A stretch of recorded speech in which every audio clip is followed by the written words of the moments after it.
Welcome to the Libertarian Alliance. We meet here every second Monday of the month, and you're always welcome to come along.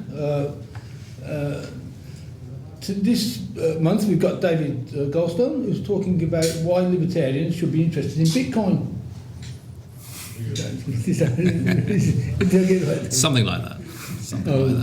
Right. Apologies for getting the title wrong. That's close enough.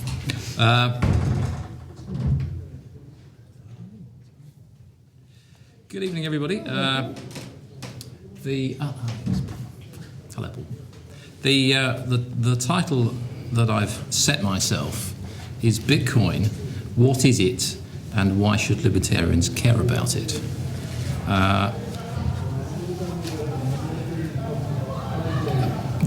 It's a slightly tricky subject to talk about because when you give a talk on Bitcoin, there is a danger that it can end up becoming a talk on a whole load of technical gobbledygook that nobody understands and nobody's particularly interested in. On the other hand, if you give a talk that is generalities and nothing more, then it may be a little bit difficult to understand why it's new or why it's important. So I'm going to try to sort of steer a route between the two. I won't get too technical because I don't know enough about it to get too technical, but on the other hand, I'm going to get a bit technical because otherwise it will seem as though I'm cheating. So, what is Bitcoin? It's a new form of digital money. Digital money is not new. The idea that you can have money stored in the form of numbers on a computer has been around for almost as long as computers. Bank money is digital money. The money that you have in your bank account isn't real money, it's just a stream of numbers on a digital ledger. So it's not a new thing. And there have even been various attempts at private digital money. That is not through banks, but in other ways. There are various computer games that have digital money, which actually has real value because people want to own things in online games and they're prepared to pay through some sort of gaming currency to do that. But Bitcoin goes far beyond any of that. It is, as far as I know, the first form of digital money that does away with any need for any sort of centralised monetary authority. And that's what really makes it new. And that is one of the reasons, although not the only reason, why I think it is potentially quite important. It's not very old. It started in 2008. It was described in an academic paper released by a man or woman or men or women called Satoshi Nakamoto. Nobody knows who Satoshi Nakamoto is, or indeed how many people he or she is, but a paper came out onto the internet in 2008. It's quite a short paper. It's quite technical, but it is worth tracking down because it is the founding document. And if Bitcoin does, and I will say why I think there is a possibility that it will take over the world, and that paper will, in hindsight, come to be seen as a very important paper. At the same time, in or about 2008, the Bitcoin software itself was released, again by Satoshi or whatever or whoever he stands for. So it's only been around for about 5 years. But in that time, it's made quite a lot of progress, and that's something which I will come into. So I said it's digital money that does away with the need for a central authority. Well, what do I mean by that? To try and explain that, I'm going to spend a few minutes on the mechanics of Bitcoin. And I'm going to use an analogy which, to those who understand Bitcoin, will be regarded as disgusting and offensive, but it will be comprehensible, at least to those who don't understand Bitcoin. And it's an analogy with money in a bank account. So in Bitcoin speak, you can imagine that anybody here, I imagine everybody here has a bank account or more than one bank account, and you have an account number.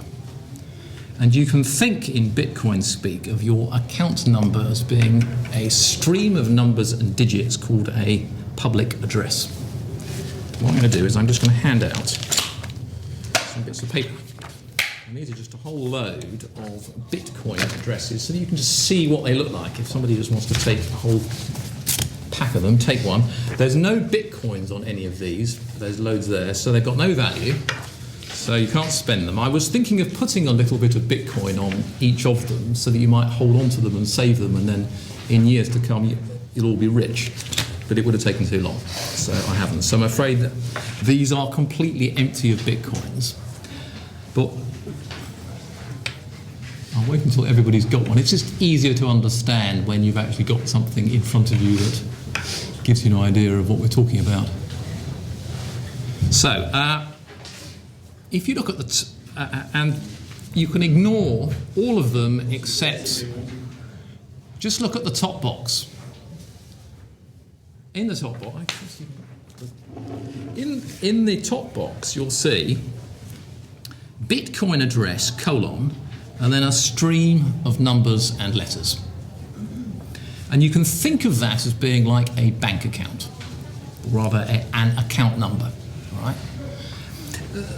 There's no particular reason to keep it secret, because just because somebody knows your account number doesn't mean that they can spend what's in it. Then look underneath, and you'll see there's something called the private key. Private for a reason. It's another string of letters and numbers. That is something like a sort of supercharged PIN number. So if somebody has got your supercharged PIN number, they can spend your Bitcoins. And what you can do is you can put Bitcoins, you can transfer Bitcoins from any Bitcoin address to any other Bitcoin address. So I could transfer with my phone a Bitcoin to that Bitcoin address at the top of the page. And then the person who controls the supercharged PIN number, the private key, can spend that Bitcoin as he or she wishes. So what you've got is you've got an address, a private key that allows you to control the address, and a credit balance on an address. And by using some clever cryptography, which you don't need to understand, and I'm not sure that I understand it either, although I'm told that it involves the theory of elliptic curves, which one of us might understand, but I'm not sure that I do. You can send your Bitcoin, or any part of it, to any Bitcoin address anywhere in the world. All you need to know is somebody else's Bitcoin address. And they can check if you were entitled to do that without knowing what your private key is. So you use your private key to send the Bitcoin to any particular address, they receive it, and their software will check if you were entitled to send it or not. In other words, they'll check if the private key matches your Bitcoin address. And if you do that, they will get it in a matter of seconds, anywhere in the world. And once you've sent it, for practical purposes, it's an irreversible payment.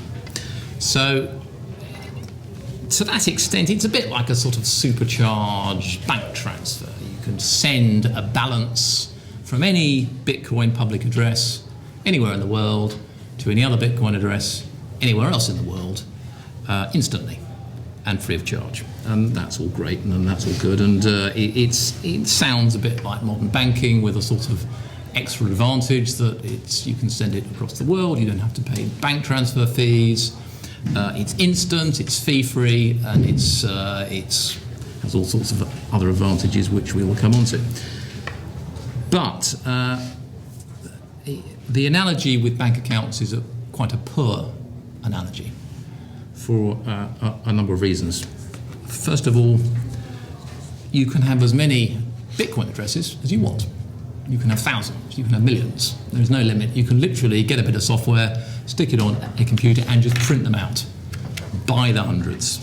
Not like bank accounts. Bank accounts, you have one, you have two, you probably can have 10 if you want, but your bank might rather question why you were doing it. With this, there is absolutely no limit. You can have as many as you want, and indeed the more you have, the better, because the more secure the system is. Secondly, and this may come as a surprise to anybody who's heard a little bit about Bitcoin and may have heard that it's quite anonymous, that it's private or it's secret or it's anonymous. All the details of every Bitcoin address and every transfer between every other Bitcoin address are completely public. Now that sounds very counterintuitive, because you might well think, well, what on earth is good about that? People who are keen on Bitcoin say, well, it's anonymous and it's untrackable and it's untraceable and that's one of its advantages. How can that possibly be so if every transfer that's ever happened between every Bitcoin address and every other Bitcoin address is public? And they're public because they're in a thing called, they're in a public ledger. And that public ledger is called the blockchain, and you can get out your phone or your computer and you can look it all up. And the reason why, in spite of that, it is potentially the most confidential and private and anonymous method of transferring money digitally that has ever existed, is because there is no necessary link between a Bitcoin address and a person. You can see on the blockchain how many Bitcoins have gone from one address to another. But how do you know what human in the world that Bitcoin address is associated with? The answer is you don't. And it's extremely difficult to find out. And if somebody is sufficiently determined, it is impossible to find out. So to give an example, I use my computer, I make a list of Bitcoin addresses. I go online and I find the telephone number of somebody who will sell me some Bitcoins. I go to a cafe, he doesn't know who I am, and I hand over £10 and I say, can you send me a bit of a Bitcoin to that address? He sends it, it's done. That address, which I control, now has some Bitcoin in it. But nobody knows that that address is associated with me. So it's completely public, but at the same time, it is completely anonymous. The term that's used to describe that, I think, is pseudonymous. And if you are determined, then it is almost impossible to associate an address with a person. And as I say, you can make as many as you want. You can make hundreds or thousands. So it's not like a bank account that way, because with all bank accounts, even Swiss bank accounts these days, there is somebody who knows what money is associated with what person. And that is not the case with Bitcoin. Another difference between a bank account and Bitcoin is that there is nothing backing a Bitcoin in any shape or form. What you own is literally your balance. Now, if you think about a bank account, at least in principle, you can go to the bank and say, give me some bits of paper called money. Give me sterling or give me dollars. Can't do that with Bitcoin. The balance is the Bitcoin. There is nothing else. There is nothing underneath it. It is purely the numbers. Ultimately, all you own, if you own Bitcoin, is an entry in a digital ledger, nothing else. Now that raises some fascinating questions of economics and philosophy as to how something that has no backing at all can have any value. And that's something which I will touch on a little later. So, nothing underlies it.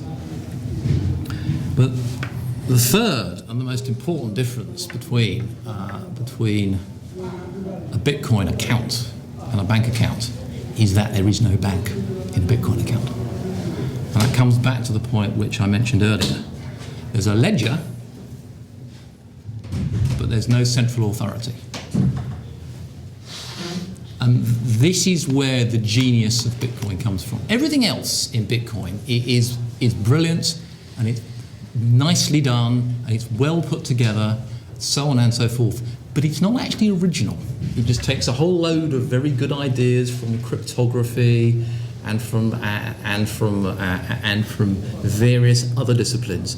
But the one idea that truly is original to Bitcoin, or is an original application of it, is the idea that you can have a ledger that says who owns what without anybody being in charge of the ledger. Because the fundamental problem with any digital currency of any kind is making sure that people don't cheat. Making sure that people don't spend money, digital money or funds, that they don't actually own anymore, or that they don't own at all. You've got £10 in your bank account. You use it to buy something. The bank, because the bank is the authority that can check to see what the balance is, puts in place all sorts of complicated systems to make sure that you don't go around spending the same £10 1,000 times. Because if you did that, then there will be serious problems. And so the bank has all these systems, anti-fraud systems, and literally, it's a vast economy for controllers of digital money to make sure that people don't double spend or treble spend, that don't spend money that they can't, that they shouldn't, that they're not entitled to. Bitcoin achieves that. It prevents people from spending funds, from spending Bitcoin that they're not entitled to, but it does it without any police, without any central authority, without any list of names of people or anything. It's done purely by this genius idea, which is called proof of work, and that's its true innovation.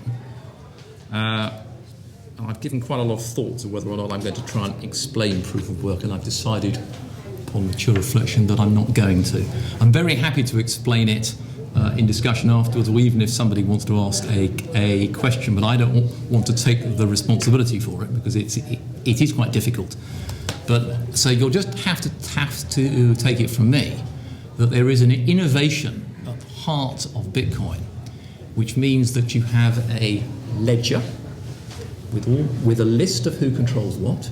You have no central authority, but you can't cheat.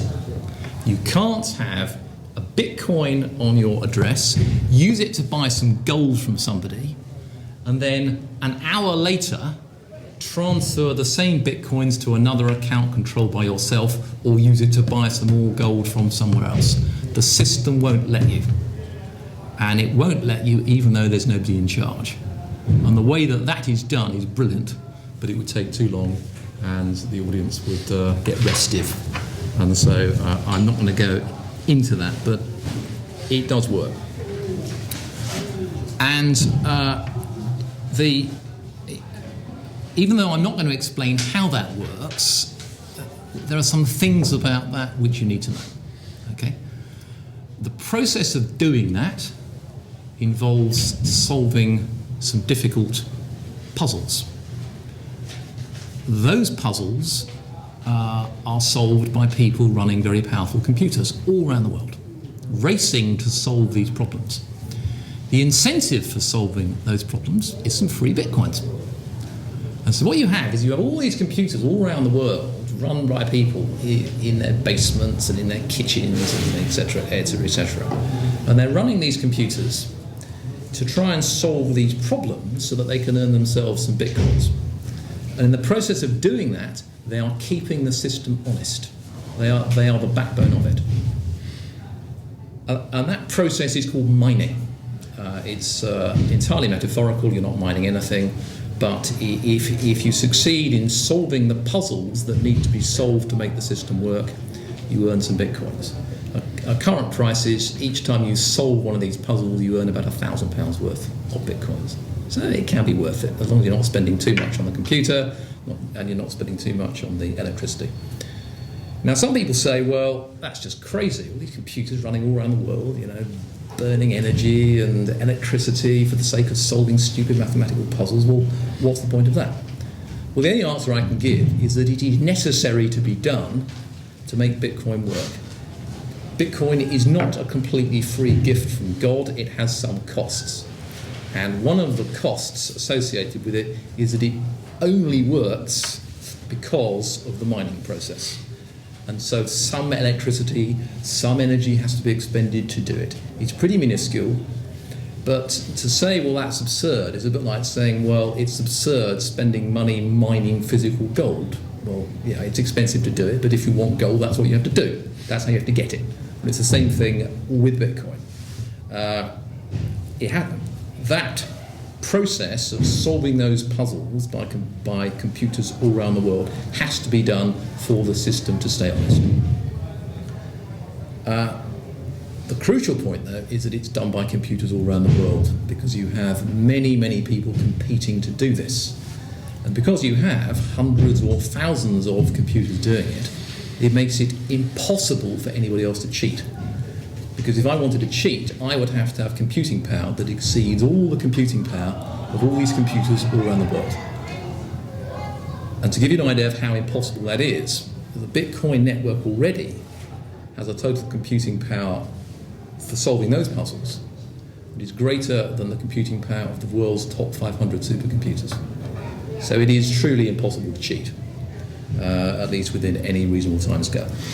So it's very, very clever. Now, so what we have then, just to sum up where we've got to so far, is we have a means of transferring money instantaneously between anybody in the world, which is not subject to any authority or control by anybody. It is distributed amongst thousands of computers all around the world. The ledger is guaranteed to be authentic, even though no one's in charge. One more technical thing which you need to know before I come on to why we should care about it. The last thing which you need to know is that the computer software, the protocol for Bitcoin, by design, sets out what the supply will be, what the total number of Bitcoins will be. The amount is increasing through the mining process. It's increasing quite slowly. It's increasing at the moment at about 10% per year, which sounds like quite a lot.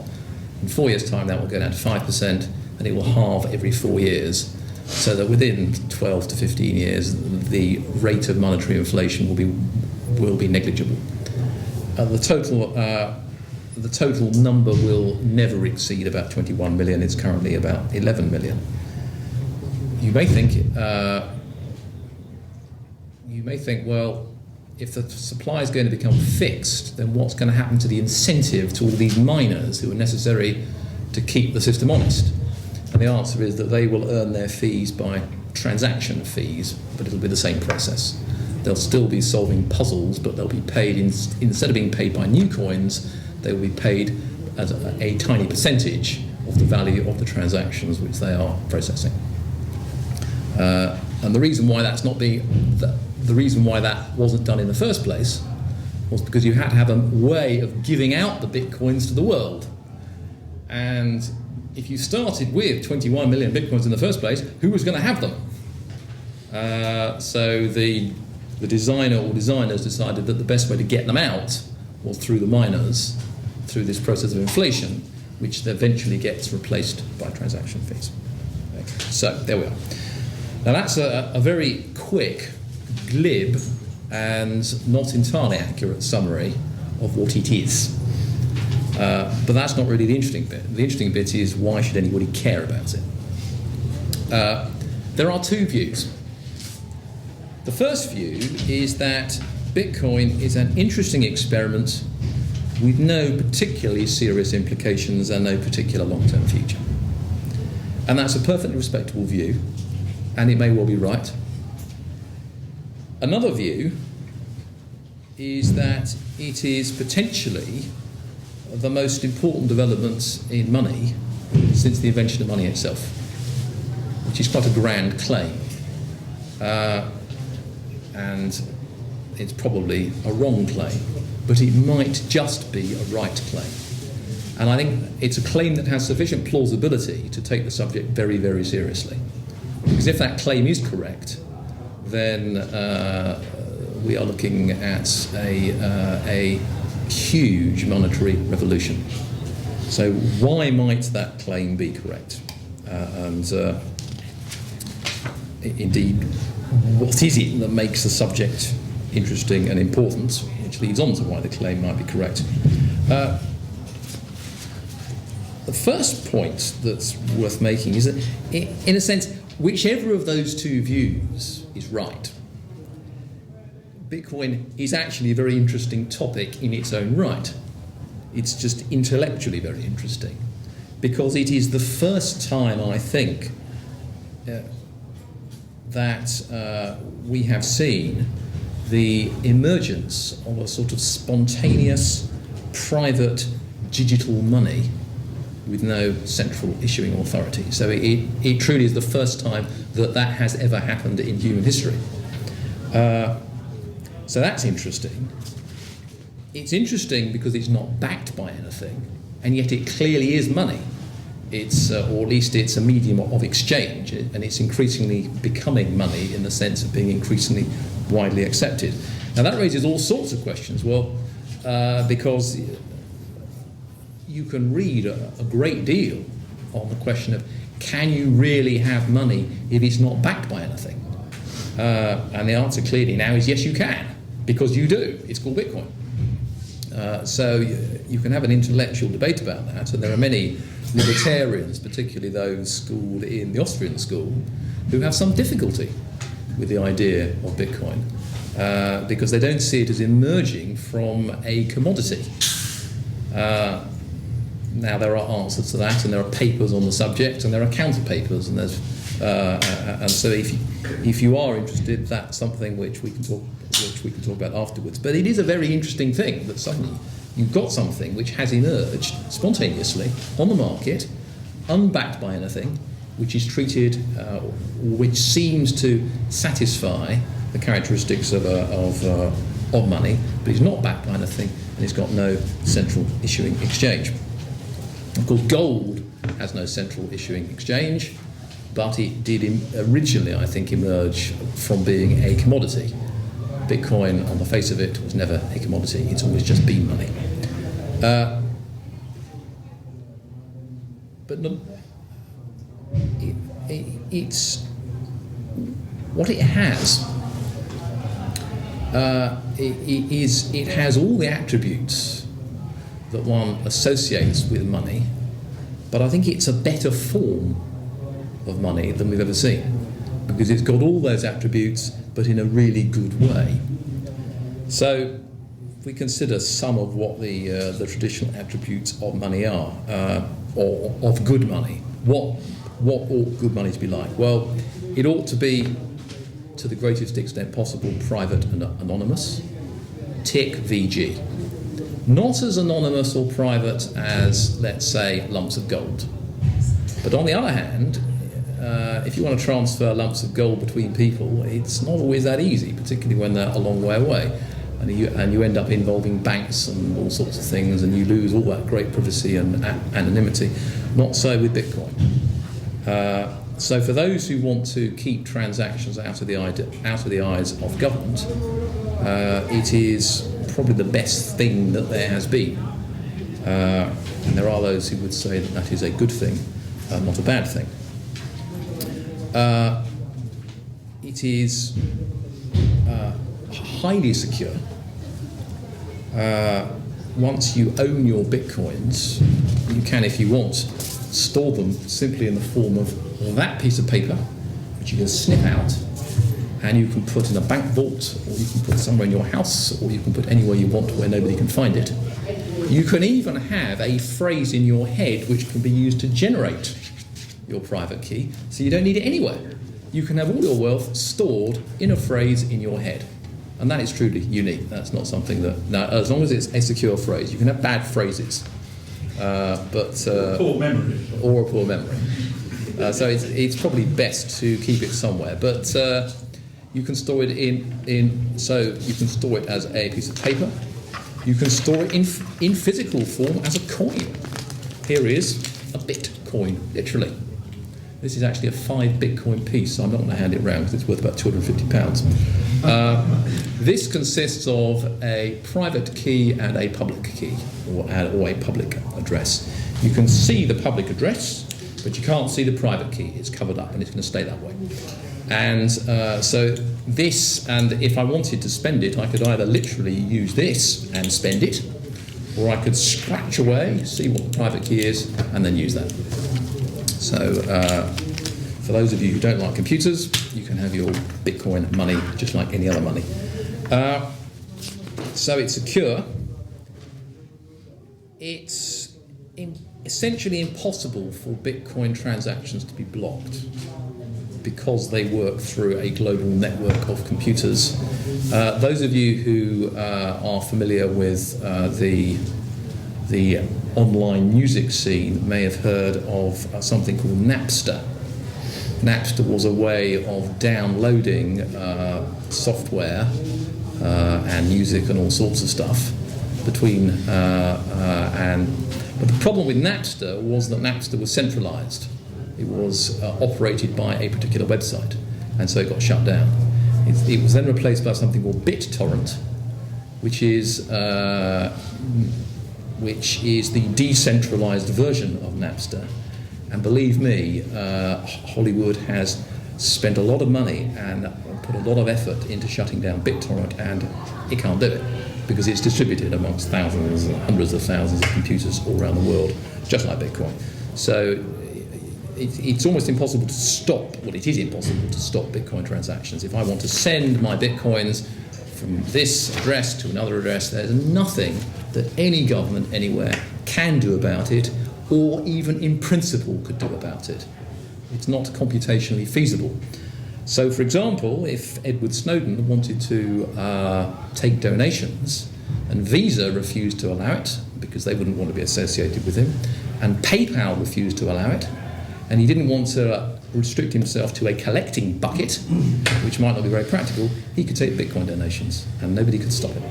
No government in the world could stop it. And anybody who wanted to make a donation could do so instantly from anywhere in the world. And then he could take his Bitcoins and he could either spend them directly or convert them into fiat money and spend them that way. So that's a jolly good thing. It has the potential to monetarily enfranchise a lot of people who are not part of the banking system in any shape or form. Everybody here has a bank account. We're rich, comfortable Westerners, and that's all fine, and we can use our debit cards, and we can access the global economy very easily. But there are billions of people around the world who aren't in that position, for whom either the local banking network is poor or non-existent, or they can't gain access to it, or they can't make transfers through banks outside of their country, or the fees are very high, or it's very slow, or Amazon vendors won't sell to Nigeria no matter how many bank accounts you have in Nigeria. It just won't happen. Bitcoin avoids all of that. Anybody anywhere in the world can print off a series of Bitcoin addresses. To send them, they need a smartphone or access to a computer, which is increasingly prevalent. They don't need a bank account. They don't need to get involved in the international bank system in any shape or form. And if a vendor will accept Bitcoin, then they can pay from anywhere in the world and get their stuff. So it's universal, free, and instant. Now, I mean, I say those words, and it takes me 2 minutes to say them. And it'll sort of pass through you and think, yeah, that's good. But it's more just good. How many times have you been down the street and you've seen a big sign saying Western Union? How big is that company? What do? The only thing that Western Union does is send money from one part of the world to another part of the world. That's all they do. Think of Visa. Think of PayPal. Think of the size of these organisations. Think of the amount of money tied up in them. Think of the infrastructures involved. Bitcoin can do it all, instantly, at no cost. It's really quite a thing when you stop to think about it. It can't be regulated, or it can't really be regulated. As I said, Bitcoin transactions can't be interfered with by the state directly. It is literally impossible to stop a Bitcoin that is being sent from A to B from being sent from A to B. And I'll come on to why governments might wish to regulate Bitcoin in a few minutes, but how would they if they wanted to?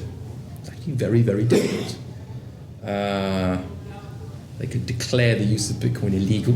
Well, maybe that might have some effect. Probably not very much. They can't stop it. They could try to stop people exchanging Bitcoins for dollars or sterling. That's a possible weakness, but it's actually very, very difficult. When you think about how governments could shut down Bitcoin, it's not much easier than trying to shut down BitTorrent. It's the same level of difficulty. So it's pretty much unstoppable in terms of governments, even if they wanted to. It's got some great practical advantages as well. If you're a vendor and you sell stuff, now, I don't know if anybody here runs a corner shop, you probably don't, but if you did, then you would know that you lose something like 2 to 3% of all of your revenue as fees to Visa and to banks, because in order to accept those payments, you have to pay a fee to those companies, and then you'll lose another percentage of your revenue to fraud, to credit card fraud, to debit card fraud, etc., etc. If you took Bitcoins, you won't have those problems. When you've got the payments, it's irreversible, it's absolute, and it's done. And you haven't got to pay fees to anybody.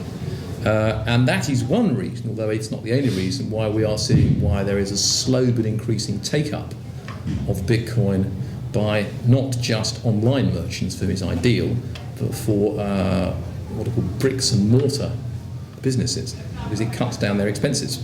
And where your profit margins are only 1 or 2%, saving 3, 4, 5%, is actually quite a lot of money. And again, if you think in terms of the global economy, that's a huge amount of money. Bank fees and fraud fees are actually enormous, and if they were to be eliminated from sellers' points of view, prices would potentially come down, and they would regard it as a great thing if they knew about it, which most of them don't. But there is one pub in London that now accepts Bitcoins. So that's all good. Hi.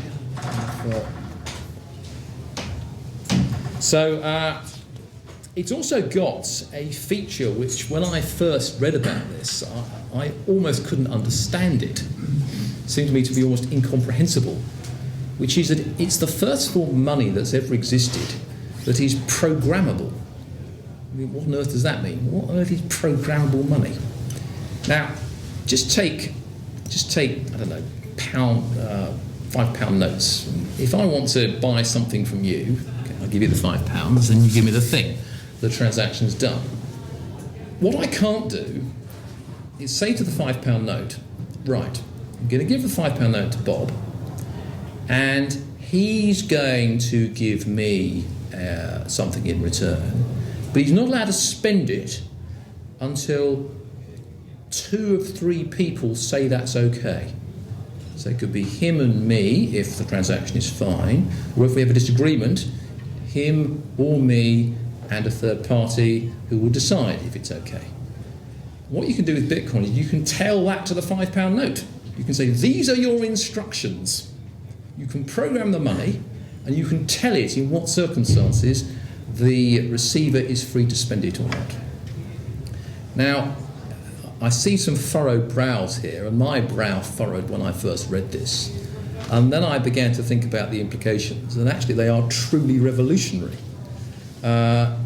Because if you think about it, if you have any complex transaction now which involves, well, I'll give you the money, you'll give me the thing, but you can only spend the money if certain conditions are met. I'm going to ship you 10,000 tons of steel, and you're going to pay me, but I can't spend the money until you've got the steel and checked it's okay. But on the other hand, you don't want...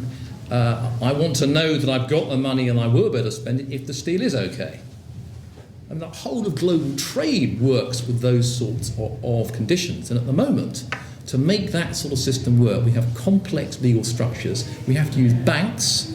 We have to take credit risks involving third parties. We might have to put money in an escrow, give it to a third party. If he goes bust, the money's gone. Huge fees get charged, etc., etc., etc. Bitcoin allows all these things to be done with no intermediaries and essentially no fees. Now, this aspect of it is wholly unappreciated even by many people who understand what Bitcoin is, and I don't fully understand its implications. But to the extent that I do understand them, I'm a barrister by trade, and my speciality is international trade. And when I read about this, I thought, wow, that's actually quite serious. And again, I've got no time to go into that, but it does create a prospect that a vast global middleman trade involving banks and third parties and escrows will just go poof because it's not needed anymore. It opens up a whole load of trade possibilities between people who don't know each other and who don't trust each other. But they can use Bitcoin, they can use programmable Bitcoin and escrow to do transactions without trusting each other. They don't need to, because the programmable nature of Bitcoin allows things to be done that don't require trust. And it's a continuing theme in Bitcoin that it allows people to trade and interact securely even if they don't trust each other. And that's very, very new, and it opens up all sorts of trade possibilities. What else? This links back to something which I mentioned earlier. It is essentially incapable of political manipulation. You can't stop Bitcoin transactions. The government can't print Bitcoins. The supply is determined by the protocol. Government can't take over Bitcoin. I mean, I read sometimes people say, well, it's all very well, but eventually it'll be taken over like everything. But you can't. You can't take it over. There's no way that when a government takes something over, essentially what that means is it takes over the distribution and supply of it. Well, those things can't be done. As I've said, the supply is determined by the protocol, by the software, and the sending and receiving of Bitcoin is uninterferable with. That brings me back to the supply. I mentioned at the beginning that the supply is gently inflating and will for all practical purposes be fixed. This is a highly desirable feature. At least I think it is. And really with the exception possibly of precious metals, and even there the supply is not completely fixed. It eliminates politically controlled monetary inflation. If Bitcoin were to be widely adopted, then we would have a monetary system with a largely fixed supply. Some people say that's a terrible thing, Keynesians and their ilk. I take a very different view. I think it's an extremely good thing. I think it avoids distortions and it avoids disruptions, and it makes economic planning by individuals in the economic system much easier, and I think it increases wealth, it doesn't reduce it. But it has a further consequence, which is slightly arcane, but it will be an idea that's familiar to some people here, which is that it makes fractional reserve banking almost impossible. Fractional reserve banking is the procedure where you have a bank. How do banks make money? Well, they make money by lending. But they don't lend money that they have. They lend money that they don't have. A bank lends money by saying, okay, David, you have a credit balance of £10,000 in your account. Poof, there you go. There it is. And if I put my switch card in, suddenly I've got a £10,000 balance. Now that didn't come from anywhere. That was made by the bank. That was just done by entering a credit in my favour.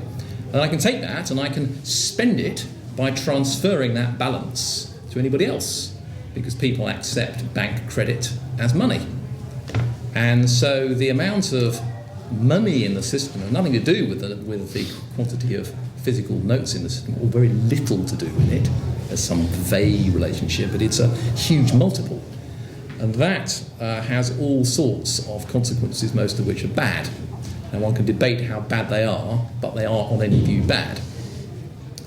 And one of the things about Bitcoin is it wouldn't stop bank lending. You could still have a system where banks lent Bitcoins.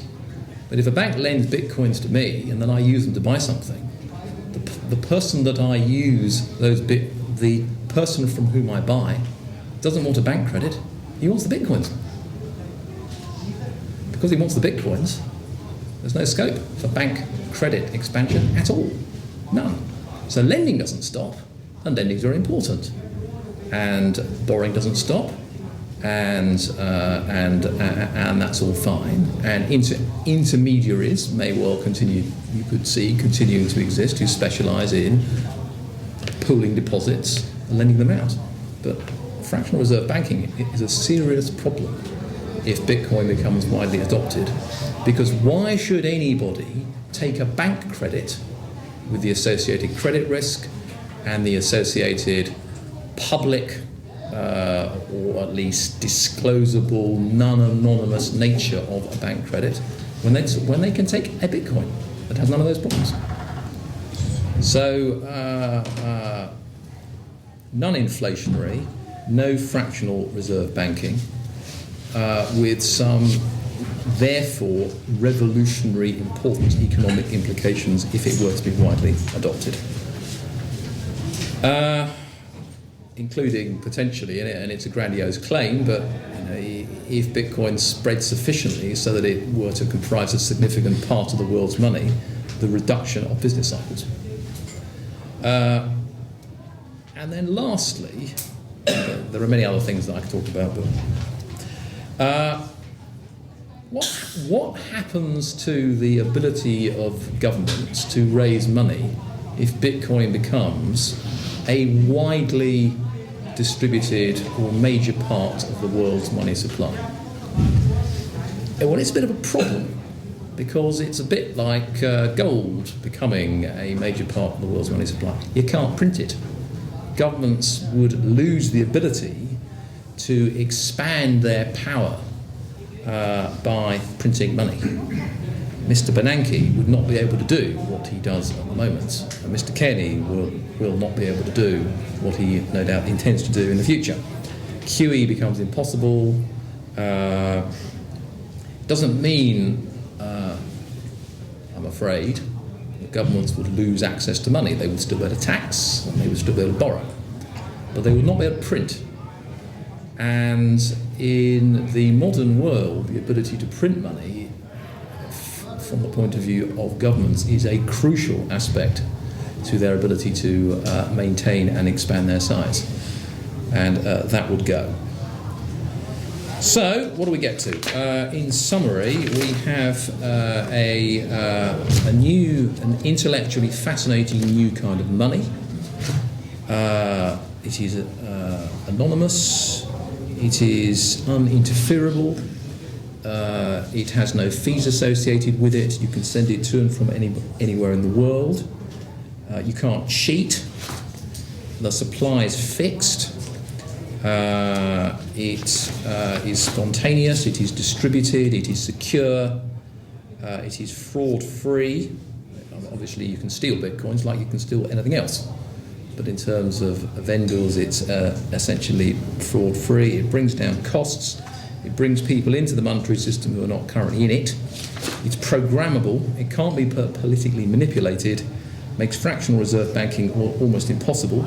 Has the potential to reduce business cycles and reduces the ability of governments to fund themselves. What's not to like?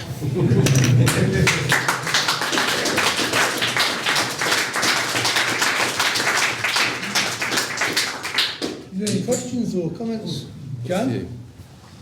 A couple of points on government money. The government wants to print and pay its own people in its own currency. Legal tender laws are such that you cannot, as far as I understand, refuse payment in that currency. So you've got no choice. If somebody, you can put up a Bitcoin price, and then somebody can come along and say, well, this is the government's legal tender, and you're not allowed to refuse whatever the rate of exchange is declared to be by the government, and therefore you've got to sell. You're going to be arrested if you don't. Just briefly, the second point, if they are losing serious revenue in terms of taxation, what would stop them saying, okay, all Bitcoin transactions have to appear on your tax forms at the end of the year, and anybody who turns somebody in is going to get a reward, and anybody who fiddled their Bitcoin tax forms is going to face severe punishments, or just, I just don't I'm going to see dodge. how you really can escape. I'm going to dodge the first question because legal tender laws are a subject for another talk. But the second question, I didn't say in my talk that Bitcoin is a great way to dodge taxes. Now, realistically, if you wish to undertake transactions without any tax being involved, there is no doubt that Bitcoin would be a very good way to do it, an extremely good way to do it. But of course, if Amazon decides to accept Bitcoin, it's going to declare the value of its revenues in just the same way as it does now. So I'm not suggesting that that the universal adoption of Bitcoin would mean that governments would lose all ability to tax, though I think realistically that ability would be curtailed, because the size of what you might call the black economy or the underground economy or the free economy, depending on what you want to call it, would undoubtedly increase.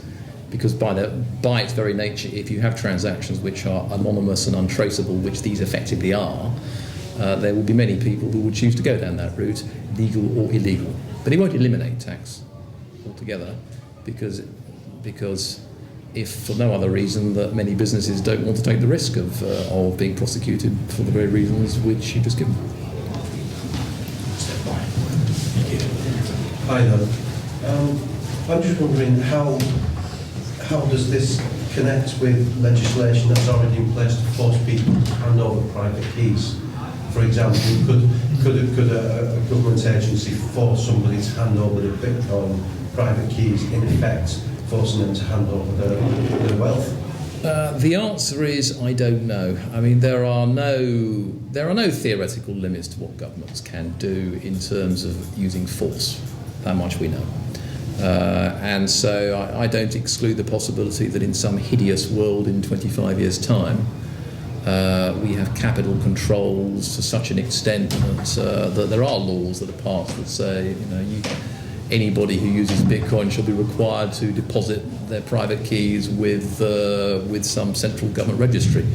But if you get to that stage, then you've pretty much got a war going on anyway between what you might call those who love freedom and the state, to an extent that goes far beyond anything which we have now.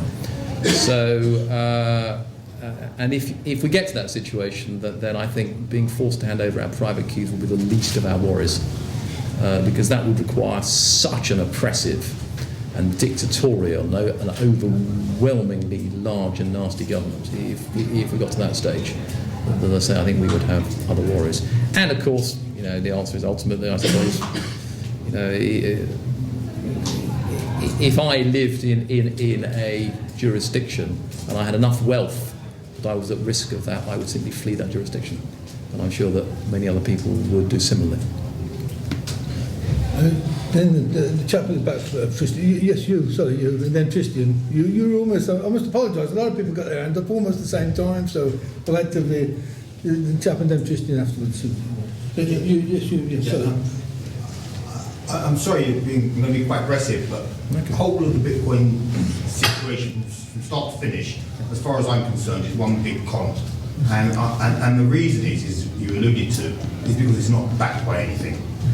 So in that sense, as far as I can see, the whole discussion is a bit like the Emperor's New Clothes discussion, which you can comment and have a long talk about the material of the Emperor's New Clothes, the cut of the Emperor's New Clothes, the quality of the tailor, and all of this discussion without dealing with the fundamental point that it isn't backed by anything, that it's thin air. And now that brings on to a further point that you raised, and you said that there are, on the idea that it's backed by nothing, you mentioned that there are Austrians, as an example, that would be might be against the idea because it's not backed by anything, and you said, well, there are papers in favour, and there are papers against, and blah, blah, blah, blah, blah. But that's a bit like turning around, as far as I'm concerned, and saying, the Earth is flat, the Earth is round, there are papers in favour of the Earth being flat, there are papers in favour of the Earth being round. You can have a discussion about it. But it's a nonsense, right? The Earth is round, this is backed by nothing, and therefore it's a worthless entity. And from that point of view, I think that you need to exchange it for something, and if you can't exchange it, you can have it backed by gold, you can have it backed by cocaine, so people would want cocaine, you can have it backed by anything. But it really must be backed by something for it to be, a worthwhile thing. And I just think that this whole thing with Bitcoins is just a complete and utter sham. Well, it really is. I agree with you that it's backed by nothing. I mean, Now, the other thing comes down to... Would you like 1,000 Bitcoin? I'd like 1,000 Bitcoin. Stop for a second. You mentioned that there's one further point that I want to raise, and you said that there is a limited supply, 21 million ultimately in the end when they're all created. That's Bitcoins. Someone could come along, create Zitcoin, Bitcoin, Bitcoin, Bitcoin, Bitcoin, Hitcoin, Zitcoin, Bitcoin. Right? You can create 50 million, 100 million, 200 million, 30 billion of them. Let me answer. If you're backed by nothing, you can create any single. Let me answer. Okay. You make 2 points, both of which are widely made criticism. So I'm very grateful to you for making those points because they do need to be addressed. I'll take the second one first because that's easier. The idea of, as you say, Zitcoin and Mitcoin and all the others. Now the answer is that that's exactly what has happened. There are literally dozens of Bitcoin copies and clones and variants circulating around the sort of internet sphere. And with one marginal exception, something called Litecoin, which has achieved maybe, I think, 0.1% of the market value of Bitcoin. They're all basically failures. And the reason why they're failures is because of a combination of the first mover effect and network effects.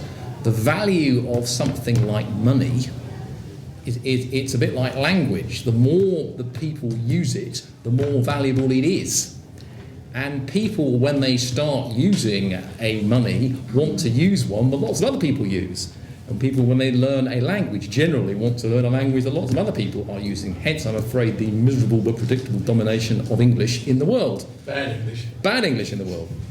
And it doesn't matter that Bitcoin is not the best possible protocol. And it doesn't matter that anybody who wants to can copy it, because it's there first and it's the biggest and the most number of people use it. And so what you are seeing is what you get with every single network effect and first mover advantage, which is Bitcoin does this, and all the other ones go. And the only way that you could get a genuine alternative to Bitcoin is not by producing something that's the same but is used by some fraction of the number of people, but by producing something that has got some fantastic new feature which Bitcoin doesn't have and which Bitcoin couldn't incorporate because of course it's not a fixed protocol. It's being changed, and if some great new idea does come along with some other money, Bitcoin is just going to copy it. So, to me, that's not a good objection. Now, the first one is a much bigger objection, although I think it is a worthless objection, but it does need to be respected, and that's the idea that it's not backed by anything. There are a number of answers, I think, to this. First of all, there's the point which Bob made, which is like it or not, it is valued, which is quite interesting, because if it's valued, why is it valued? And the answer to that is it's valued because it's useful. It's incredibly good at being money. That's its value. I've been in this talk through a long list of all the great things that it can do, and those are things that people want in money. Now, money is a highly desirable thing to have because it can do stuff, because it gets rid of the barter problem. And the better the money, the more desirable it's going to be. And Bitcoin is a brilliant kind of money. So it's not surprising that people want it, because it can do all these things. Now, does it matter that it's not embodied in some kind of physical form? I don't see why. I simply don't understand why it should make the slightest difference. If it is desirable because it can do useful, important and valuable things, then it's going to be valuable. Now, there are all sorts of things that are not physically embodied, but which have value. And Bitcoin is an example of that. But let's just take it a step further. Actually, no money, not even commodity money, is really backed, not in any meaningful sense. Take gold. Gold, which is the paradigm case of the backed money. Even gold, if you look at where the value of gold comes from, most of it doesn't come from the fact that it's pretty, or it can be made into women's jewellery, or it can be used as special kinds of contacts in high-level, spaceship circuits. It's because it's perceived as a store of value. It's because it is perceived as money. And why is it? Because it's quite good at doing that job. Because it's divisible, because it can be, it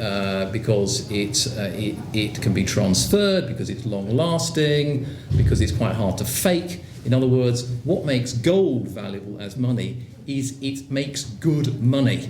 It's got good features that make it a desirable form of money. Same with Bitcoin, but arguably more so. So, if you took gold as it is, but you said, I'm afraid every bit of gold will just disappear after 5 years in a flash of smoke, but it's just as beautiful, to make all those rings and everything, it would have no monetary value. Why? Because it would make rubbish money. Simple as that. So I'm afraid it's a very common criticism, but I don't think it's a valid criticism. There's a few before you, but you will, first of all, Christian, then Bob, and then you. Yes, thank you very much, David. And I learned a lot of things. Actually, I was approached 5-6 years ago by people who introduced me to Bitcoins. And I declined. I said, we wanted someone who could give them ideas and this sort of thing. And I thought this was completely daft. So I told them to go away and so on. I was probably wrong. But the problem, actually, to answer what the gentleman behind me just said and Bob said, nobody wants money. What we want are food, lodging, shoes, Rolex watches, Bentley cars, all these good things. Money is only the vehicle, the means to acquire these things, as you said, to avoid the double coincidence of once, that is barter. And so the value of money is only in whether it can be exchanged today or in 10 years' time for these goods. So in other words, that it serves transaction, trade, and that it is a store of value. Now, the proof of the pudding will be whether Bitcoin will have this acceptance, whether it will gain acceptance, because shops, other people, my cleaning lady, will accept Bitcoins in payment. Because this is what I want. I want these services, I want these goods. So nobody would take bitcoins unless they know that it can be used for other things than buying arms and cocaine. It is both the virtue of Bitcoin, but also the danger of Bitcoin, going to what we were saying earlier, because the danger is the interface between the encrypted world of Bitcoin and the butchers and the baker and people selling 10,000 tons of steel, as you've said. Because this is where, in the meat space, in the real space, that governments can interfere and say, oh, very sorry, you have sold 10,000 tons of steel. We don't see a payment in pounds and dollars. Where is the payment? And if they ban Bitcoin, like 40 years ago in this country, you were banned from receiving dollars or yen in payment. You had to surrender them for sterling. That was exchange control. And this was not a totalitarian state. This was, the democracy of Britain. So these are my two questions, or comments. Okay. Money as store value in exchange for real goods, and the problem that it could be intercepted as a currency because there is an interface with the real world. Right, okay, so exchangeability in the real world and then interception in meat space by governments. Mm-hmm. Okay, the first question, to what extent is Bitcoin used or usable in the real world, and to what extent does that matter? Factually, the position is that it is undoubtedly expanding its reach, and you can test that by you can test that rather crudely, simply by looking at the sort of value of all the bitcoins in the world now in terms of their exchangeability for other money, and their value at the beginning. Their value at the beginning was zero. The total value of all the bitcoins in the world now is something in the order of about $800 million, about 500 million pounds. So that's not bad progress in about 5 years, and that is some reflection of the fact that people in the world perceive that it is at least a store of value, and also potentially therefore something that can be spent. Secondly, I think there are some difficult intellectual questions about the interrelationship between store of value and use in exchange. You can't go out, you'd find it very difficult to go out and spend bits of gold in the high street. If you went into Dixon's and tried to buy a TV and you offered 2 or 3 gold coins, they would say, well, that's all very well, we suggest you take your gold coins, go and exchange them for some sterling, and then come back. And in a sense, at the moment, Bitcoin is partly in that space, that it is undoubtedly regarded as being a store of value by many people, because many people are storing it for its value and for its future value. It's less easy to spend it, but it's, for all the reasons that I've said, for all the advantages that it has as money, its usability, its portability, the ease of transfer, its anonymity, etc., that is increasing. It's particularly increasing online, as you would expect, but it's increasing in the real world as well, although at a slower rate. And I would expect that trajectory to increase, and I can't see why it shouldn't continue to increase. It's quite true, at the moment you'd be hard-pressed in London to spend bitcoins at the butchers. On the other hand, if you go to New York and you want to get some food, you can use bitcoins to buy. So there are all sorts of online food providers who will sell you food and they will deliver it to your doorstep. You can buy pizzas with Bitcoin in various parts of the world. So that's increasing, though I agree, it's still early days yet. The other question, well, to what extent can governments intercept and control the use of it in the real world? Yes, to some extent they can. As I said, big firms will, if they transact, whether it's in dollars or sterling or bitcoins, it doesn't really matter. They're going to pay their taxes because because that's what they do. That's how they exist. So I suppose, yes, if governments really were determined to make life difficult for those who wanted to use bitcoins, they probably could for those sorts of transactions, but there'll be a whole host of other transactions which they couldn't interfere with at all. I think all it really means is, well, what's the potential in terms of how big it can get? But I'll say this, at the moment, governments, I think, regard Bitcoin as a flea. It's just a flea, it's tiny. And I said £500 million, that sounds like a lot, but it's trivial. You look at the size of the global money supply, once you allow for fractional reserve banking, you are looking at, I don't know, £20 trillion, something like that. No, a lot more. It could be more, it could be 30, I don't know. It's some huge number. Bitcoin at £500 million is literally a flea. There's been a little bit of publicity about governments, regulating Bitcoin exchanges, but it's all pretty trivial stuff. They don't really care because it's not important enough. If it becomes important enough, it'll be too late to stop it. If Bitcoin reaches the point at which it really is significant in terms of government revenues, it will already be too late to stop it. It will be too deeply integrated into the global economy. There will be too many people, both in the true free market and in the regulated market, already using it. And I think by that stage, the extent to which it could be controlled will be very, very limited. That's just what I think anyway. One simple question, and then a comment on the previous comment. Simple question is: does Bitcoin come in bits? Is it divisible? Yes, it is. That's a simple question. It is. The other one was a remark about the idea of backing. As I said, I'd like to have some Bitcoin. I'd like to have a suitcase full of £20 notes. So I do, in a sense, believe in fiat currency. Obviously, I'd like to have a lot of it. However, I think the Austrian school is quite correct to say that money can only emerge from a commodity.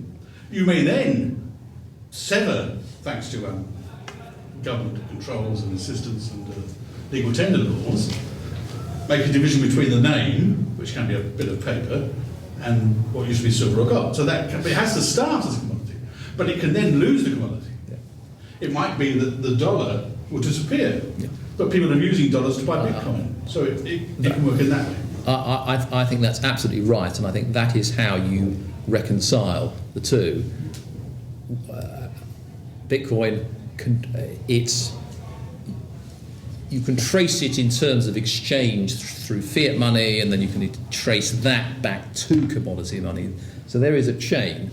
There is a historical fiscal chain from commodity money all the way through to Bitcoin now. But in a sense, I'm not sure it greatly matters, because the fact is it does exist, whether theory says it can exist or not. People buy it with dollars, don't they? Yeah, people buy it with dollars and with sterling, and with all sorts of other currencies, and they change it back. And there are exchanges, and it has a value, and that value is determined by supply and demand, just like anything else. Thank you. We've just touched, thank you, Bob, on the very points I was trying to raise, which was the exchange rate. Because clearly, if you want to buy these bitcoins, they have to have a recognisable exchange rate, which may or may not be static. It may depend on currencies, depends on the currency with which you buy your bits, or Bitcoin, sorry. And also the recognition when you buy something in bitcoins as to what its real value is. When I say real, in terms of local currency. Because if you buy a pizza for £3, it's rather an expensive pizza. Very. £150. So recognising that there will have to be a sort of advertised exchange rate of Bitcoin. Yeah, I mean, that's the answer is not really, because the internet, there are so many clever people out there that there are solutions to all these problems. For example, there was a company called BitPay. And what BitPay do, if you are a merchant, you sign up with them, and you get paid in bitcoins, and BitPay will immediately, in effect, convert the bitcoins that you've received into your local fiat currency. They'll charge you 0.5% for doing that. So it's not fee-free, but it's less than the 3% that you'll be paying to Visa or to MasterCard. And so what you'll get is the instant local currency equivalent of what you'd spend. Yes, but how are you going to know that's value for money? Because currently there are different places you take foreign money to, and you can see different exchange rates. It's exactly the same for the buyer. I mean, if I go on, let's suppose that I go to a website that takes bitcoins. An example would be there's a Hong Kong website called Deal Extreme, and a lot of their vendors, they sell all sorts of electronic goods. A lot of their vendors will accept Bitcoin. You just see two prices. You see a sterling, in fact three. You'll see a sterling price, you'll see a dollar price, and a Bitcoin price, and those prices reflect the up to the second exchange rates between those currencies, and you choose which one you want to do. You can pay with PayPal in sterling, or PayPal in dollars, or in Bitcoin, whatever. You pay the same, whichever you do. Right, so if I wanted to buy bitcoins, you said earlier that I'd buy them through an agent. There's all sorts of ways to buy. I'm just thinking about the anonymity. Yes. Who will know who is doing the That's a good question. That's a good question. You can buy them semi-publicly by going to an exchange. For example, you can go to, there's a large Japanese company called Mt. Gox. You send them sterling, you buy bitcoins, and they send you bitcoins. So to that extent, you are no longer secret, because Mt. Gox know that you bought some bitcoins, and they know that those bitcoins have been sent to that public address. So that information could potentially leak out, I suppose, though, that once you've got them, there are then ways of exchanging them with other people called Bitcoin mixing, which means that actually they become anonymous again, so on and so forth. Or you can just buy them face-to-face. You buy them face-to-face, the buyer and the seller don't know who each other are, and that is truly anonymous. You can mine them if you want to. I mean, there are ways. It depends how important the anonymity is to you. If it's really, really important, then you will take more steps to make sure that the bitcoins that you buy are not associated with you in any shape or form. If it's not that important, you like me, for example, I bought some bitcoins. I bought them through an exchange because it's not such a big deal to me, and that's sufficiently anonymous. I mean, still, it's not that easy to track down person and address. It's quite a challenge, but it depends on the individual. It depends what's important to you. But all these things can be done. Yes, I've got actually two questions. One, I'd just like to follow on the are there bits of bitcoins? How sort of small a denomination can it go? And in particular, you say that the maximum is there can be 21 million bitcoins. If it's going to gain wide acceptance, there will come a point where we will be paying for 0.0001 bitcoin. Very easy to make a mistake.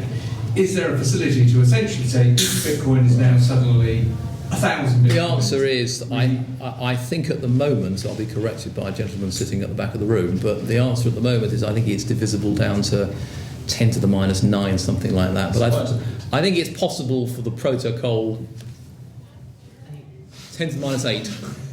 Okay, which I've actually crunched those numbers, and if you work out the total theoretical possible global value if the entire money stock became Bitcoin, which is I think a bit far fetched, and then you worked out how much a 10 to the minus 8 would be, it ends up with something like 1/10 of a penny, something like that. In other words, can you do a revaluation, because people will make mistakes? And oh damn, I suddenly bought a pack of cigarettes for £60 as opposed to £6 because I got decimal. Well, I guess it's a bit like when we went to decimal money here, and you had all the sort of old ladies who who just got confused. Yes, hold the money out.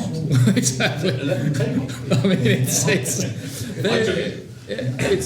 mean, people like me, all these things are quite hard to understand. But my children, if this becomes widespread and they use it, I don't think they'll find those things troubling. The second question I had is actually another important characteristic of money, which you haven't mentioned, is that it should be essentially stable. And Bitcoin has been highly, highly volatile at times. Is there anything that can be done, either in the protocol or otherwise, to prevent that volatility? Bitcoin is going to... Not at all, and nor would one want to. It's a function of the fact that it's a new thing. It's only been around for a short time, and whilst it's growing, there'll be waves of interest when the value goes up, and then people get bored and they'll sell off a bit, the value goes down, and then there'll be another article in Time magazine, it goes up again, and then somebody will come along with a new way of storing your bitcoins. And so, it is at the moment changing rapidly, and it will continue to change rapidly, like any new thing. But there will come a time when either it's failed, in which case its value has gone down to zero, or it's beginning to stabilise at, I suspect, a pretty high value.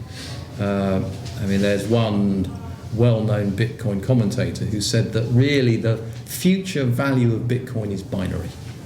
It's either zero or it's absolutely enormous, and it's really hard to see how it could be anything in between. So yes, it is volatile now, although I think the volatility is generally going to be in that direction rather than in that direction. But if I'm wrong, then it will go down to zero. It won't stay where it is now. You can be absolutely sure of that. Paul? Yeah, interesting all this stuff about anonymity and secrecy. I'm really quite what the point of all that is, apart from trying to evade governments and do dodgy deals. So it's all very well, you want to be anonymous and secret, while you're trying to evade the government on the secretive black economy. So you want to buy your drugs and your child porn and your Kalashnikovs with Bitcoin, like people do. And that's all very well, but if it actually becomes a proper currency, we don't want all this secrecy. What we want is the courts to be able to track it. We want people to use it honestly. I agree. We want to have courts enforcing judgments against people who fail to pay. And what we want is absolute transparency, honesty and openness of that currency, not a load of secrecy and sneaking about. And because that just seems to me to be a way of saying, well, here we are, this is instead of preventing fraud, it seems to be a perfect opportunity for committing it.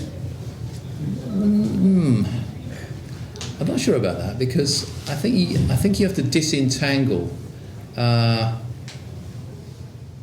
enforceable, honest and open transactions with banks, third parties and other governments knowing the details of the transactions. Now, to have an open, honest and enforceable transaction, you need some means whereby the buyer and the seller can have a determination by a third party of their rights. That's what you need. That's the most that you need. It's the least that you need. It's all you need.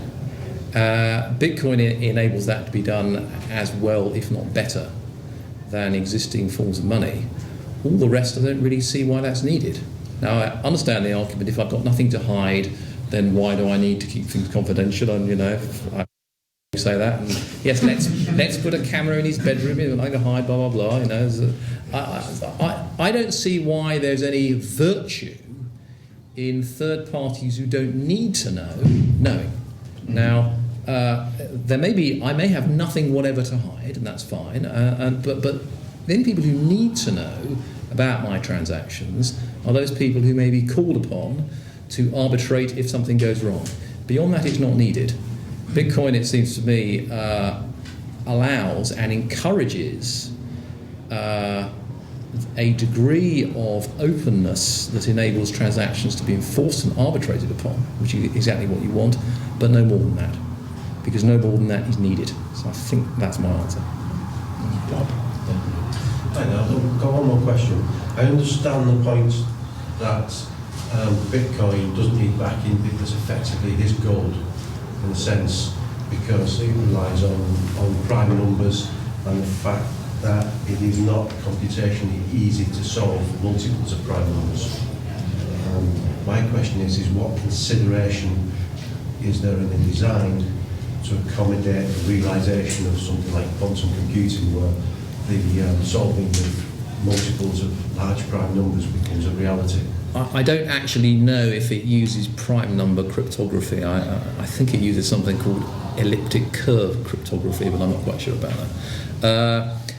Quantum cryptography, and I think the answer is that it probably wouldn't help, because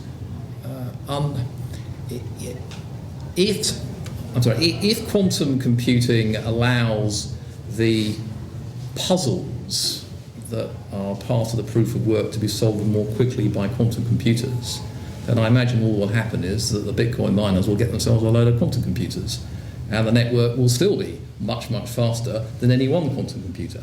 So the point is not what is the technology, the point is, can you cheat by having more computing power than the rest of the network put together?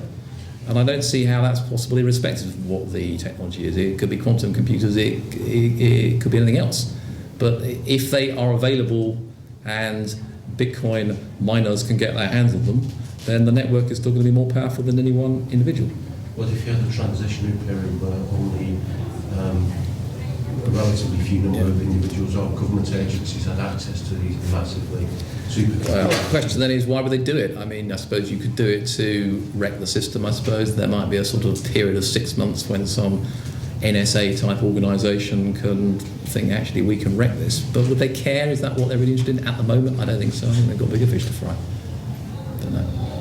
I mean, look, I don't know all the various ways in which Bitcoin could fail. I'm sure there are many, many, many. I either don't know because I'm not sufficiently well informed, or I don't know because nobody knows, because we haven't thought what they are.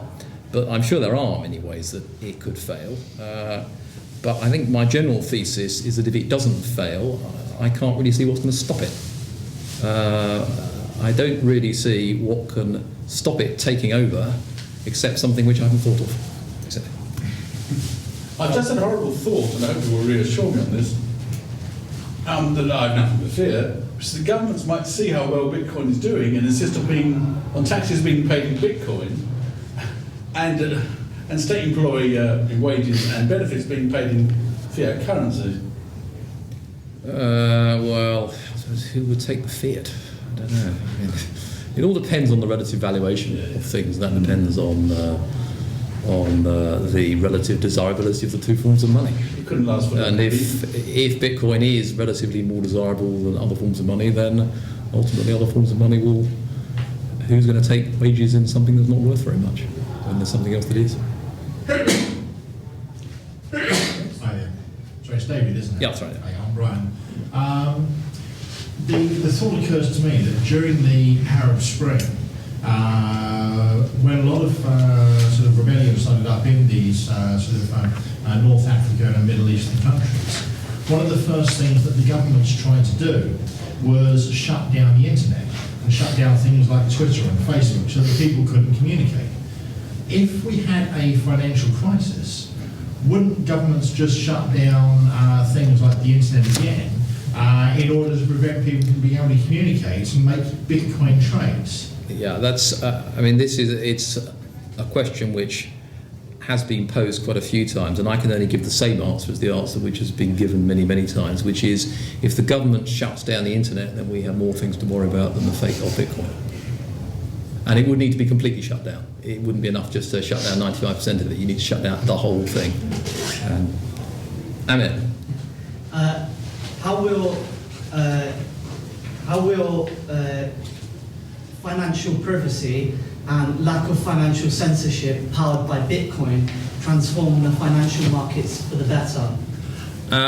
Well, I mean, I'm getting sort of towards the fringe of what I've thought about, but I think probably if there is the potential to take banks out of the equation, and if there is the potential for, as I think Bitcoin has the potential to do, then I think you will have the possibility of many more people having the chance of getting access to funds on a peer-to-peer basis in a way that doesn't really exist now. I think I'm not suggesting the banks would entirely come out of the equation, because I think in a very small way they do perform a useful role, because you would always need some means of bringing together people who want to lend and people who want to borrow. But I just question whether, to what extent in the future, conventional banks are really the best way to perform that role. And with Bitcoin, it's not obvious that they are. So I suppose I could see I could see ways of lending and borrowing developing which are completely outside of the banking system, and that would be a very good thing, because it would mean that many people now who don't really have access to funds, or who could get access to funds, and people who want to lend who are presently not in a position to do so could do so. So I think it's positive, but beyond that, I think I'd probably be guessing, which is not a very good answer, but I'm saying the truth. Joe? Well, I think you're right that there are certain draconian things that the government could do which would be so bad that we'd have more things to worry about than this particular thing. I think it's worth realising how plausible that these draconian things might be. I recently came across an example. I've not been able to find a textual reference to this, but somebody said that somewhere in Adam Smith he's talking about what sorts of things would count as complete tyranny if the government did it, such that the people could and would rise up and overthrow their government. And the example he gave was, so for instance, if the government took a third of all your income. Thank you very much. Yes, the question. I forgot what the question was. Go on, ask someone else. And I completely. Is the use of Bitcoin not already technically illegal in some jurisdictions? I'm thinking, for example, in America, some years ago, people created a new currency, and then the federal government ruled this was unlawful. That's a coin. Yeah, that was a really, it's a horrible, sad case. But the chap minted silver coins, called them Liberty dollars. Foolishly.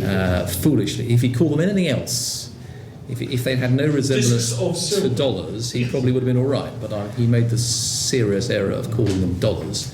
And he's now in prison, which is really rather shocking. But there's no risk of no. The short answer is it's not illegal in its use, its possession, its transmission is not illegal in any jurisdiction. It is subject to the same rules that apply to any form of money exchange. So if you set up business as a money exchange and you do it in America, you have to comply with all the rules that they have, otherwise they will come after you. And one can have views on that, but that's a fact, which may explain why most Bitcoin exchanges are not in America. But that's just the way of the world. But no, it's perfectly legal.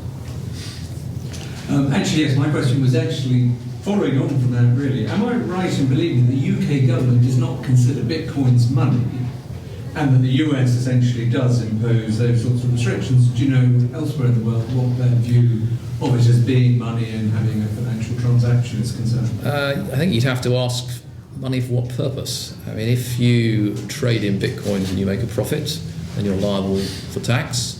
If you buy Bitcoins and store them and they go up hugely in value and then you sell them, you'll be liable for capital gains tax. Whether you pay them is another matter, but all those things are... For example, because there's a legal concept. If you exchange, then you... I don't know whether the US approach is the same here, but I don't think there are any British Bitcoin exchanges anyway. There was one which was effectively shut down because you couldn't get access to banking services. But it doesn't generally greatly matter whether you categorise Bitcoin as being legal money or not. What matters is that people use it as money, and that they do.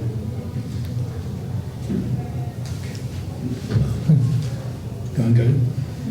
What I want to know is when the European Union introduced the single currency, why didn't they introduce it as a barter currency and it would have worked? Well, it is a barter. I mean, in a sense, the fact that we have a world of hundreds of different currencies means that we partly have barter. I mean, one of the things which I didn't mention was that although competitive money is a good thing because it allows the best money to emerge, the best scenario is that you have one money. You don't actually want, I mean, the Milton Friedman idea of having dozens and dozens of exchanged, traded currencies is a terrible idea. It introduces a huge amount of transaction costs. Vast fees go to intermediaries such as banks, etc., for no good purpose. Because the best money is one that is completely universal, and that was the system in the 19th century. Sorry? That doesn't allow enough flexibility. Look at the Rust Belt in the States. Everyone's got $1, and it's just the wrong thing to do. In Europe, look at the Italy, Spain, and so forth, who are struggling with a single currency because they haven't got the possibility of variation. They're not. Well, you don't want the variation. The so-called struggle is because you have a whole series of governments controlling the interest rates of national currencies. The solution to that, and let me make this clear, I'm not suggesting it's to have one world government controlling one money and controlling interest rates all around the world. I'm suggesting that the solution is to have a form of distributed free market money that is under nobody's control. But the best situation, of course you want competition, is that you have one, because one avoids the barter problem completely. In the same way as in the 19th century, you effectively had one kind of money called precious metals. And you didn't have the need for a vast international trade in the exchange of one money for another, which is not a good thing. It's a bad thing. It's an expensive waste of time and money. And Bitcoin holds open, at least in theory, the possibility of getting rid of all that. You know, I mean, it's a big idea to say that it could ever, at some point, pose a serious threat to national currencies. And as I said, there are, I'm sure, many reasons why it probably won't happen. Just that I can't at the moment see one that persuades me. I've got a simple question. I've got an old Dell machine at home. It's about 5 years old, it runs Windows XP. Is it worthwhile me spending the effort and paying for the electricity to actually download some kind of Bitcoin mining program and leave this running 24 hours a day? No, emphatically no. Your chance of mining any Bitcoins is approximately zero. The only way that you can do it now, perhaps not now, but certainly within a year, is you actually have to buy a specialised chip that can do nothing but mine for Bitcoins. That's one reason why the network is so robust, because the computing power in terms of Bitcoin mining is so vast at doing that job that the chance of cheating of any one individual coming along and trying to rewrite the blockchain is just zero, very close to zero. Paul, might as well. Yeah. Take the last question from Paul. Last time we spoke on fractional reserve banking, you were all in favour of it. Why the volte-face? No, I wasn't. Last time we spoke on fractional reserve banking, I was against the idea that it should be made unlawful. I could never understand how it could ever be made unlawful consistent with libertarian principles. Because if two people want to indulge in a fractional reserve banking relationship and they are of legal age, then they shouldn't be stopped. But the point is that something like Bitcoin makes fractional reserve banking inherently pointless. Because, as I say, why would somebody accept a bank credit when they can accept the actual Bitcoins? So I don't think fractional reserve banking is a good thing, but I don't like the idea that it must be banned. It seems to me that the best thing is if it naturally just disappears. And one of the many virtues of Bitcoin is that I could see it having that consequence. Well, that's our last question. We're done. We're done. Is that all right? That's fine by me. Thank you very much indeed.